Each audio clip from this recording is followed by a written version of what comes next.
Would you believe me if I told you I didn't model this myself, but got this straight from the internet? Instead of modeling a motor from scratch, engineers often use manufacturers' provided CAD models to ensure accurate dimensions and save design time. In this tutorial, I'll show you how to download a real industrial electric motor from a WEG CAD library, which is a library where you can find a lot of motors and import it directly into Autodesk Inventor. In this video, we will navigate the WEG motor library, select the appropriate motor specifications such as the motor type, the frame size, and the mounting configuration, and download a 3D model in step format.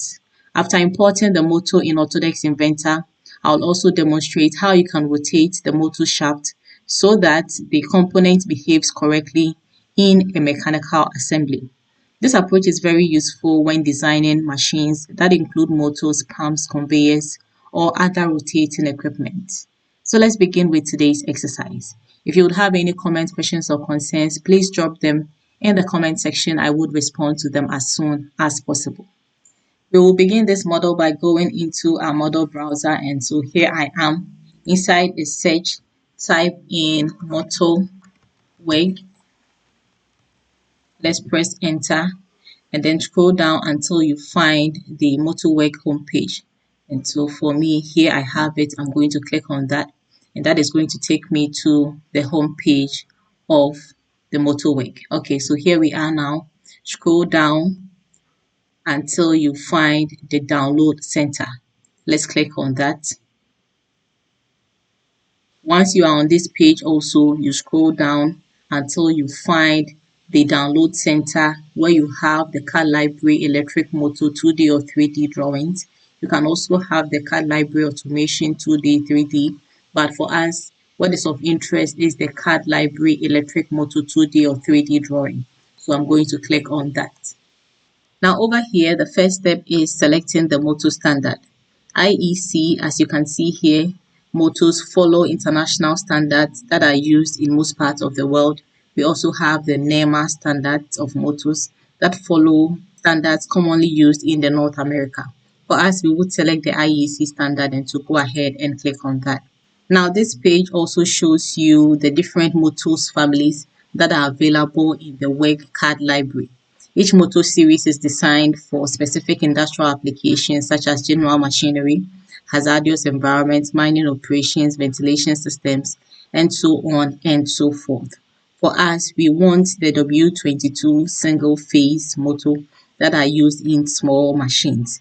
And so I'm going to scroll down here and find that I mentioned we would be using the W22 single phase motor. So let me locate that. Okay, so there I have it here. Let me click on that. At this stage, the motors are classified based on their starting method. And so single phase motors require capacitors to create a rotating magnetic field for starting. General purpose motors, which we can see here, are designed for a wide range of applications with higher starting torque, while the permanent capacitors run more smoothly but are typically used for lighter loads such as fans and ventilation systems. For the purpose of this tutorial, we would need a general purpose motor, and so we'll go ahead and select that. This next page allows you to choose the motor frame size. The frame size defines the standardized mechanical dimensions of the motor, including the shaft height, the motor hole spacing, and the overall size. And so smaller frames are used for lower power applications, while larger frames are used for higher power industrial applications. We would need the 04 frame 90S. Let's select that. This step also allows us to select the motor mounting configuration. And so standard mounting refers to foot mounted motors that are bolted to the base, while the flange mounting allows the motor to be attached directly to the equipment such as pumps and gearboxes. We will need a standard type, and so let's select. Now this next page we are in now also allows us to choose the CAD file format for the motor model. Different formats are available to ensure compatibility with different CAD softwares. For this tutorial, the step format is what we will choose since it is widely used because it preserves accurate solid geometry and works well in Autodesk Inventor, which we are using for this tutorial. And so let's select that. And now we are on the final page, which presents the position of the motor terminal box.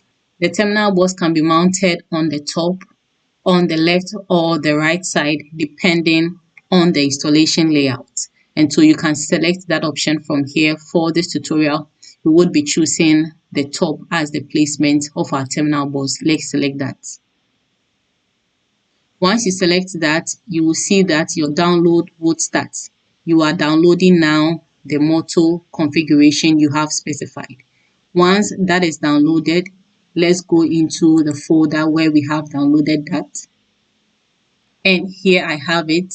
So when we look at the timestamp, it is what 12:09 now. And so this is what I just downloaded. I have downloaded a number of them here, but this is it. Okay, let's right click on that. And what we want to do is to extract. Because it is a zip file, we want to extract all.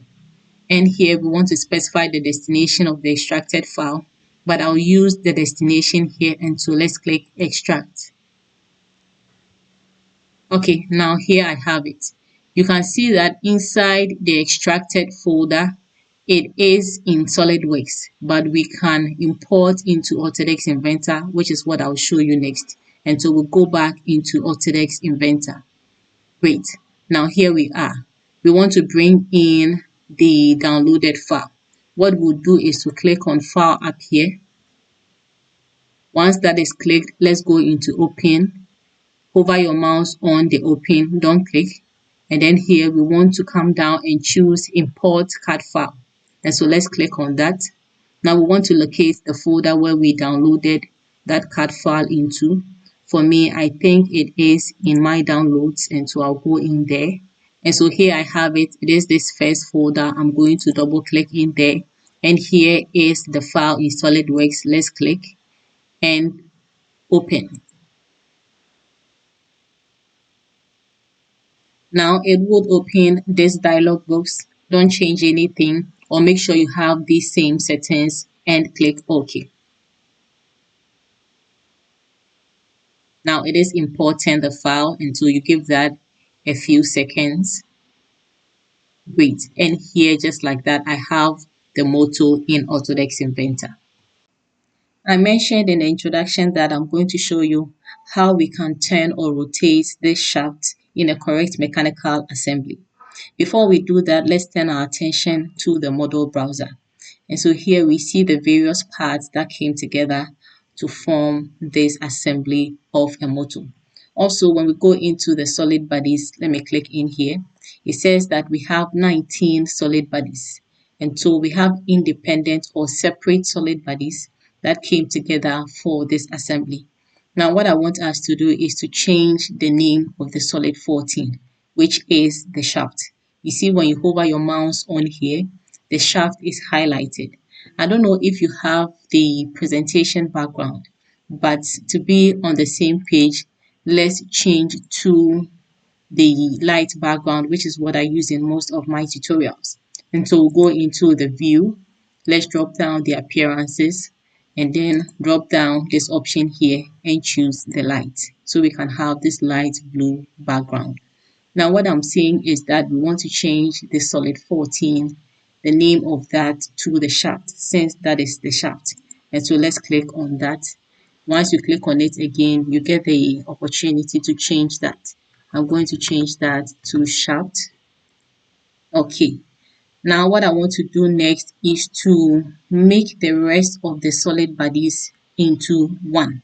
And so for the remaining 18 solid bodies, I want to make them one solid body.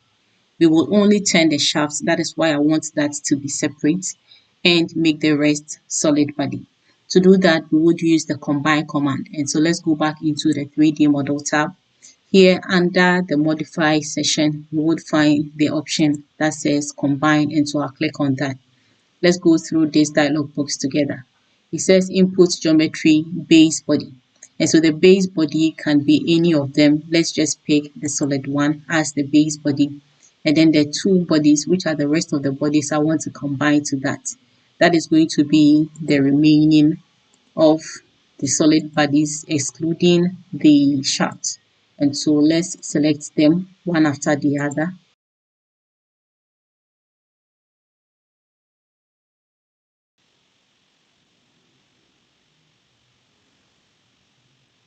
And now the last solid body, which is the solid 19.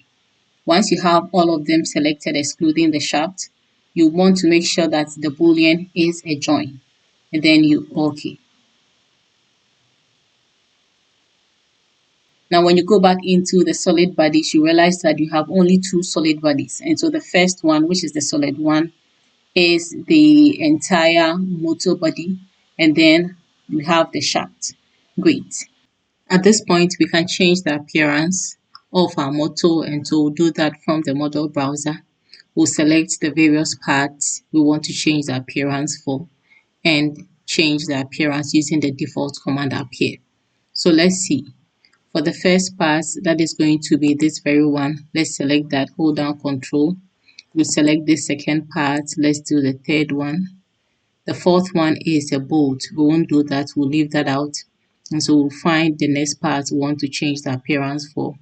And that is going to be, let's see, this part into, let me select that. I think that is it. Let's drop down the default option. And we want to change the appearance of this to the blue wall paint glossy. Okay, just like that. Now for this terminal box to change the appearance of that to black.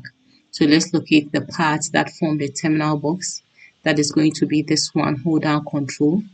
This is the next one, and then there we have it. And so these three, we'll drop down the appearance option. Let's do the black, and so I'll type B to the B column. Let's do the black cast. I think that is fine. And then for the bolts and the shaft also, change the appearance of all of that together. So let's locate the shaft. Here it is. I'm going to change the appearance of that to galvanized.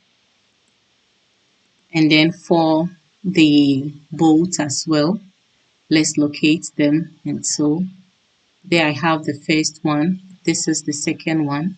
That is also a bolt. We'll skip these three. And this is a bolt as well. Let's see also that one, and then this one also that. Now let's skip these two. This is also a bolt, that is this one and that.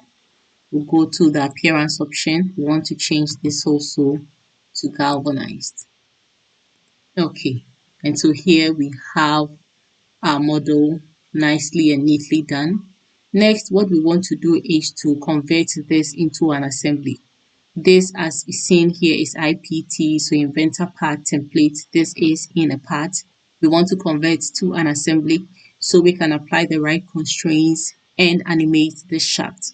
Now to do that, let's select the solid one, hold down Control, select the shaft.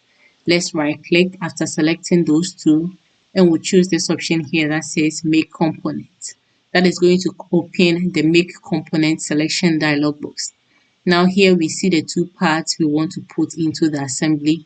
That is fine. If you want to remove any part, you just click and choose the remove selection. But these two are fine, and so we would maintain those two selections. Now for the target assembly, let me add motor to this. I want to see if that would work. And for the templates, let's browse our sheet template metric and make sure that the assembly is in a standard mm.iam sheet template. Let's OK. Now this is going to be the destination. The destination is on the desktop, which is fine. If you want to change the destination of that, you can click here and you choose yes to change the destination. But here we want to close this. Now we'll click on next and do OK. Now that is going to open a second sheet template, which is an IAM, an assembly sheet template. Before we move any further, let's go to view. Let's change the viewing style to shaded with edges. You can also add some shadows. You can add a reflection. This is nice. Okay. Now what we want to do is to put the constraints so we can animate this. We are in the view tab. Let's go back to the assembly tab. In order to animate this, we'll have to put a concentric relationship between the shaft and the motor, and also put an angular relationship between the shaft and the assembly. Now let's first of all try to put this in the right place. What we see here is that the shaft is grounded. We don't want that grounded because we don't want it fixed. We want to be able to animate this. But before we change this to ungrounded, what I want to do is to put a plane. You would understand why we are doing that soon. So click on the plane options. We want the plane to be parallel to this face, and we want to place it at this point. So there we have a plane placed. Now for this plane, we want to ground it as well. So let's right click on that and choose the grounded option. There I have it. Now I can unground the shaft, and to go into the model browser, click on the shaft, right click and turn off the grounded option. Now we should be able to move this shaft.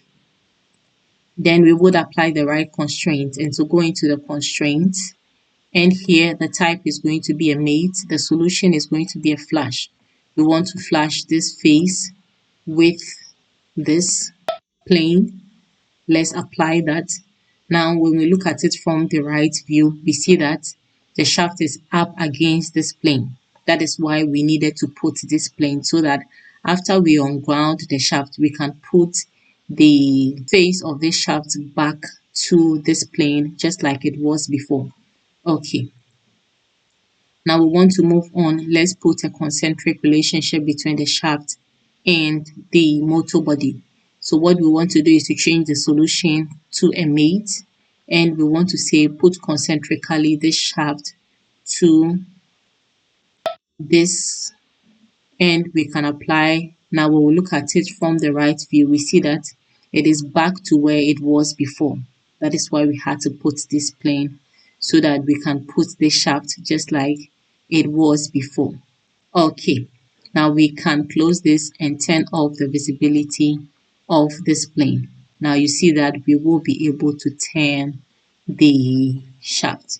Okay, now we will put the constraint so we can animate this into constraint command again.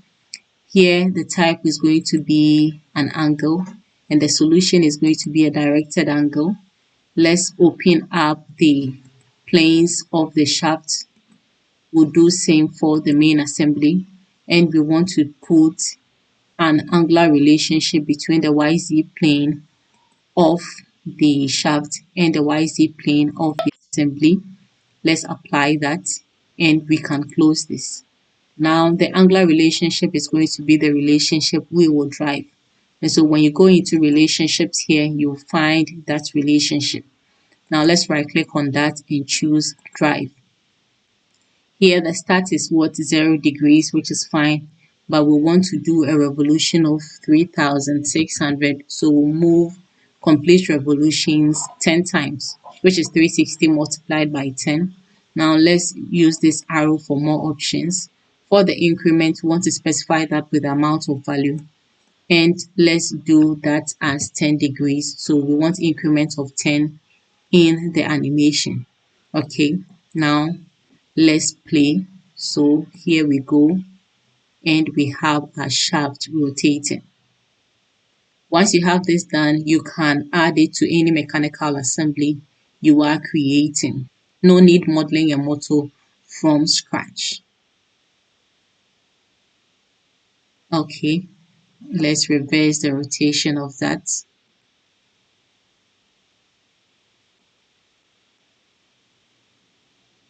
Alright, and so that is going to be it for this tutorial. I hope you find this helpful. If you did, consider giving me a thumbs up. Also, do well to subscribe if you've not done that yet. If you have any comments, questions, or concerns, you can drop them in the comment section below. I would respond to them as soon as possible. Don't forget to share this with your CAD friends and also save this. I'll see you soon in the next tutorial. Bye.